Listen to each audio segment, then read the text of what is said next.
Tak som si kúpil takúto srandovnú vec, že ladvinku. Aj že fľaša sa sem dá dať. Keď už je také teplo, že si so sebou pre istotu budem brávať vodu. Tak som si túto fľašu zobral plnú vody a dal som do nej 7 ďatlí. A normálne ani mixer mi netreba. Sa spravil taký nápoj z toho sladký. Lebo od začiatku mi to tak nadskakuje na riti, že ma ide šlak z toho trafiť. Som skoro to zahodil. Strašne to vyrušuje, vadí pri behu. Ale srandovný nápoj to robí.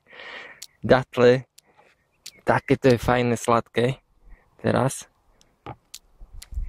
A pijem to len preto, že to mám so sebou, lebo už mi to lezie na nervy. Zase mám úplne nové miesto a zo začiatku som strašne blúdil, ale teraz sa tu objavili také fajné chodníky, ako stvorené na behanie. Čiže Talsarnau je niekde tam, za tým kopčekom, bežal som popri hrádzi, cez most, potom tam som blúdil. A spýtal som sa nejakého ujka, ten mi poradil fajnú cestu.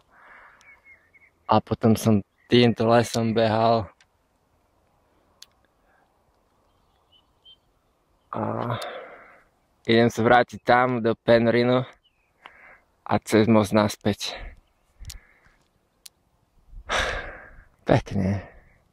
Je 7 hodín večer asi. Pomaly. Asi už možno aj tretí týždeň je pekne. Nenormálne.